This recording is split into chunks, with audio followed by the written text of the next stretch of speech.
There's a reason the game is called Thief and not Assassin or Killer or anything else that would insinuate that the combat would be halfway worth a damn.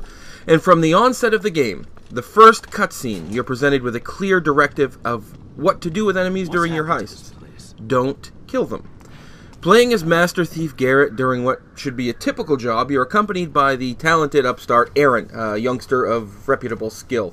Where Garrett is calculated and non-lethal, Aaron is a loose cannon.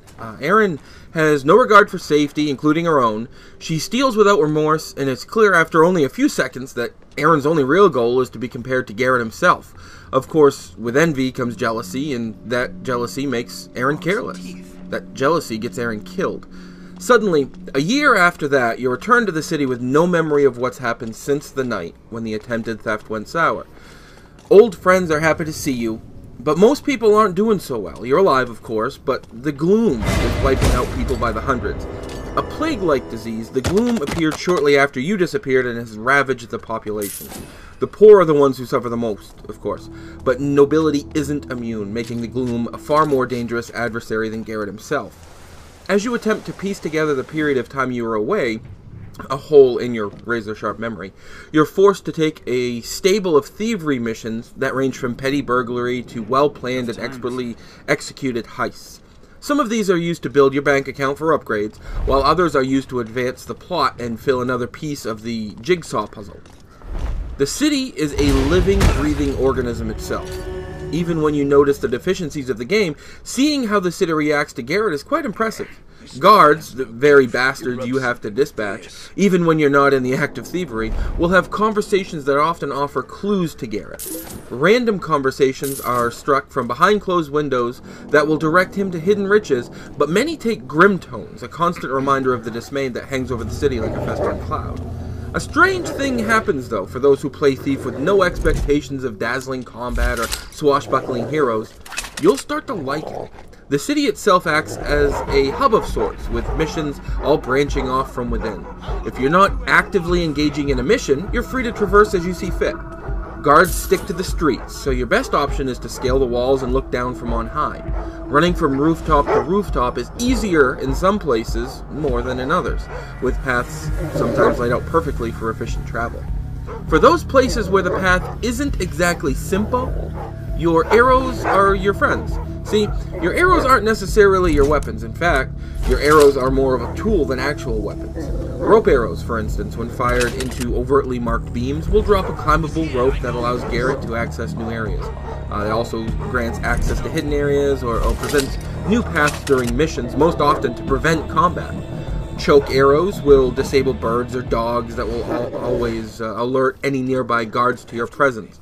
Water arrows snuff out flames. There's a pretty impressive array of options when selecting your arrows, including some specifically designed for combat.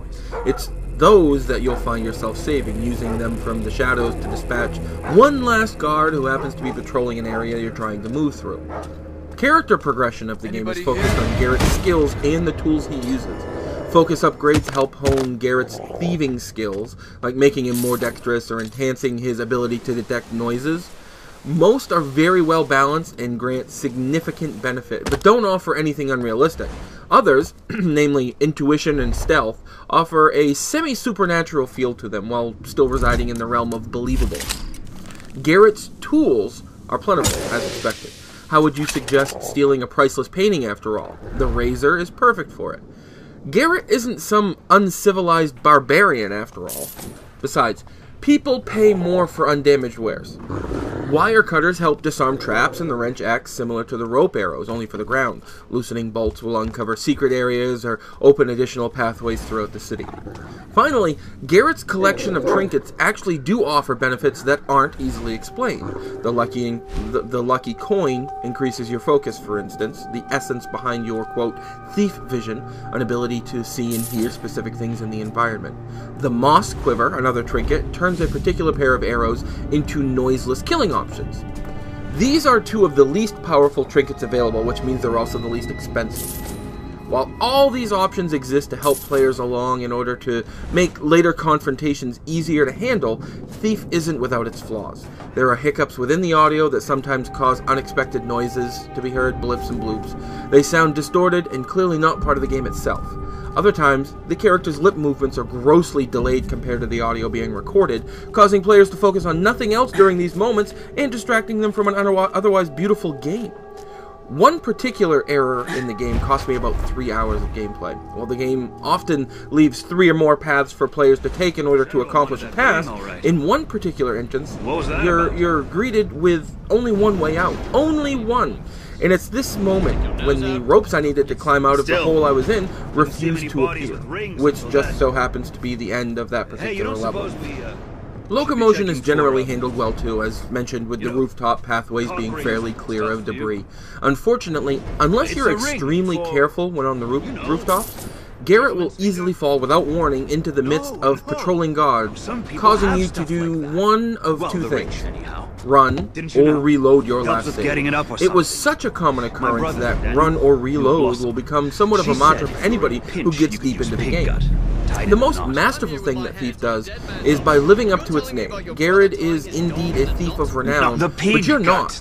Pulling off a heist here or there will certainly develop your legacy, but to become the thief that Garrett is known to be takes skill. That's why, littered throughout the city are dozens and dozens of trinkets to be collected. As you move through rooms, complete missions, or simply explore the city, you'll be stealing picture frames and necklaces, brooches, even silverware if it holds value, of course. And instead of actually having to fence them, they're immediately turned into gold for your purse. That's not even the best part. Because you're constantly stealing, you're actually beginning to feel like the thief that Garrett is. In spite of your nimble fingers, though, you're never too rich. Granted, you'll probably never want for money if you're trying to stock your arrows or other consumables, but you aren't lavishing in luxury until after the game ends and you begin dabbling in some of the challenge mode, of which there are 3 particular scenarios. Truly, no game quite lives up to its name like Thief.